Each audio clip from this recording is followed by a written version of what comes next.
Hello students, मैं Yasir Javed sir. Students, आज है हमारा मोस्ट इम्पॉर्टेंट क्वेश्चन जो कि है शॉर्ट क्वेश्चन जो कि 2 मार्क्स में पूछे जाते हैं। ये क्वेश्चन जो है बहुत ही वीवीआई क्वेश्चन है, आप इसको नोट कर लें। वेरी वेरी इंपॉर्टेंट क्वेश्चन है। क्वेश्चन है कि स्वपरागन और परपरागन में क्या अंतर है। ये क्वेश्चन हर बार बोर्ड में एक एक साल 2 साल के गैप में पूछा जाता है। दो मतलब यानी कि मैट्रिक बोर्ड में, 10th के बोर्ड में हर 1-2 साल के गैप पर ये क्वेश्चन हमेशा पूछा जाता है। तो क्वेश्चन है कि स्वपरागन और परपरागन में क्या अंतर है। तो इसकी हम लोग क्या करेंगे, इसकी विशेषता पहले देख लेंगे, कौन कौन सी विशेषताएं इसमें होती हैं और उसका डिफरेंस देखेंगे, अंतर देखेंगे। तो विशेषता क्या, परागन की प्रक्रिया, यानी कि जो परागन होता है वह किस तरह से होता है। दूसरा क्या, अनुवांशिक विविधता, यानी कि जो उसका जेनेटिक है वो जो एक दूसरे से जब इंटरेक्ट करते हैं, परागन होता है, स्वपरागन या परपरागन होता है, तो उसमें डिफरेंसेस कितने आती है। उसके अलावा माध्यम, मतलब किस माध्यम से स्वपरागन और परपरागन होता है, परागन किस माध्यम से होता है, 2 चीज़। तीसरी चीज़ क्या है कि इसकी फूल की प्रकृति कैसी हो जाती है, और पौधों में किस किस तरह के पौधों में कौन कौन से पौधे का प्रकार होते हैं, वो भी देख लेना डिफरेंस, और उसका उदाहरण कुछ हम लोग को लिख लेना है। मतलब 2-4 पॉइंट लिख लेना है। ये क्वेश्चन कभी कभी 5 मार्क्स में पूछ लेता है, और कभी कभी 2 या 3 मार्क्स वाले जो पूछे जाते हैं उसमें पूछे चले जाते हैं। और लेकिन अगर जब लॉन्ग क्वेश्चन पूछा जाए तो आपको क्या कर लेना, डायग्राम हर हाल में बना लेना है for long question. Long question जब भी बोले तो आपको डायग्राम बनाना है। ठीक, क्या बनाना है, चित्र बना लेना है। ठीक है।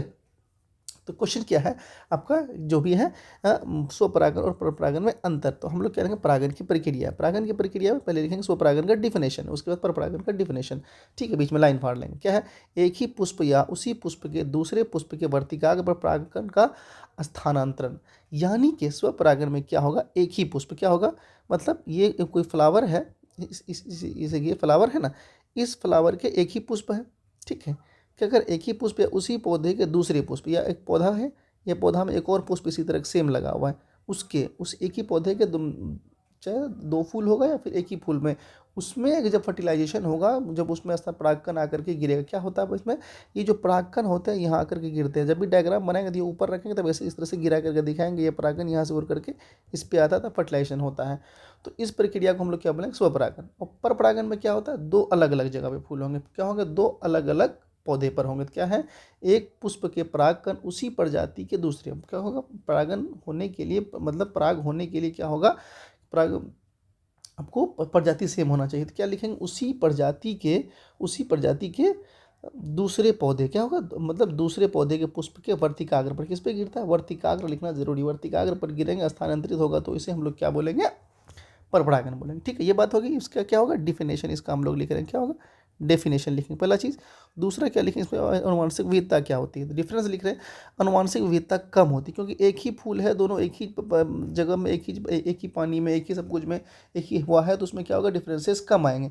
लेकिन 2 फूल अगर अलग अलग जगह लगे हुए हैं तो उसमें जो डिफरेंसेस होंगे, क्या होंगे, उसमें डिफरेंसेस ज़्यादा देखने को मिलेगी। तो क्या बोलेंगे, पर परागन में डिफरेंसेस जो होती है, विविधता जो होती है, हम लोग इसको क्या बोलते हैं, डिफरेंसेस। डिफरेंस मतलब जो अलग, मतलब डिफरेंस क्या, दोनों फर्क क्या है, क्या बोलेंगे, फर्क जिसको हम लोग बोलते हैं। ठीक है, दोनों में क्या होते हैं, अधिक फर्क होता है, किसमें, पर परागन में। ठीक है। अब माध्यम की बात करें तो क्या होती है, अब एक ही फूल पे गिरेगा, एक ही इस पे गिरेगा, तो क्या होगा, इसमें क्या होने लगेगा, माध्यम की आवश्यकताएं नहीं होगी। लेकिन पर परागन की बात करेंगे, इसमें क्या होगा, माध्यम की आवश्यकता है। कैसी माध्यम की आवश्यकता है, चाहे जल हो जाएगा, हवा हो जाएगा, इसकी या दीगर चीज़ों से, अलग अलग चीज़ों से क्या होगा, इसमें परागन होगा। तो क्या बोलेंगे, इसमें माध्यम की आवश्यकताएं होती है, पर परागन में, स्वपरागन में माध्यम की आवश्यकताएं नहीं होती है। ठीक है, आगे देखते हैं। आगे क्या है कि फूल की प्रकृति क्या होगा, फूल की प्रकृति में क्या होगा, फूलों का द्विलिंगी होना आवश्यक है। तो क्या मतलब हुआ कि जो एक फूल होगा उसमें 2 लिंग दोनों जरूर होगा। क्या होगा, दोनों लिंग, एक फूल पे दोनों लिंग होगा तब ना इसमें होगा।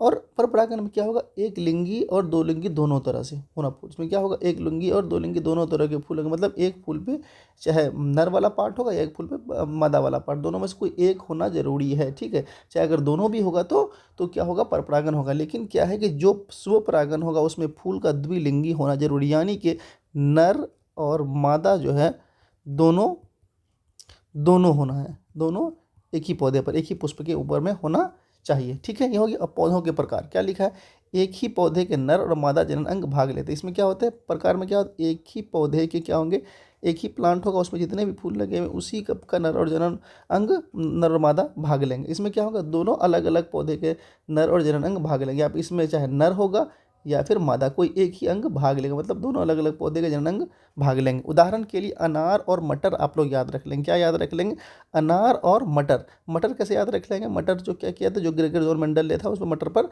रिसर्च किया था, ठीक है।